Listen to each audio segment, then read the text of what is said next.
आज आमच्या शिवसेना पक्षाचे नवीन निवडून आलेले पंचायत समितीचे सदस्य दिलीपरावजी हेगडे आज आपल्यातून निघून गेले। बातमी कळली, अत्यंत दुःख झालं। आत्ताच निवडणूक होऊन मला वाटतं एक 25 दिवस झाले। अगदी चांगल्या फरकाने ते विजयी झाले होते।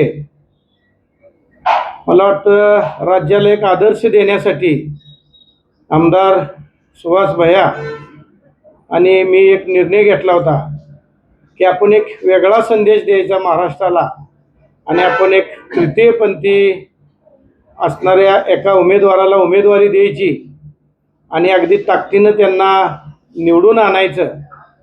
मला वाटतं आम्ही तिकीटही दिली आणि त्यांना 2500च्या फरकाने निवडून आणले।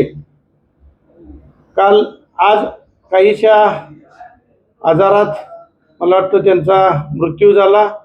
अत्यंत दुर्दैवी आणि वाईट घटना आहे। एक गावाला त्यांनी दिशा देण्याच्या दृष्टीने डेप्युटी सरपंच पदावरती चांगलं काम केलं होतं। त्याचा अनुभव घेऊन आज पंचायत समितीला ते निवडून आले होते। पंचायत समितीलाही त्यांनी चांगलं काम अगदी केलं असतं, पण आज दुर्दैवानं ते आपल्यात नाहीत। ते आपल्याला मला वाटतं सोडून गेलेत। सगळ्यात मोठं दुःख मला आणि आमदार साहेबांना झालं, त्यांच्या कुटुंबांना झालं, त्यांच्या गावावरती दुःखाचा डोंगर पसरला। मला वाटतं त्या कुटुंबाला आणि गावाला या दुःखातून सावरण्याची परमेश्वरानं शक्ती द्यावी आणि ती परमेश्वर निश्चितपणानं आमच्या देवबापाच्या कुटुंबाला शक्ती देईल आणि या दुःखातनं त्यांना सावरतील। मी माझा शिवसेना पक्ष आमदार आणि खानापूर आटपाडी विधानसभा मतदारसंघाच्या वतीनं मी त्यांना भावपूर्ण श्रद्धांजली वाहतो।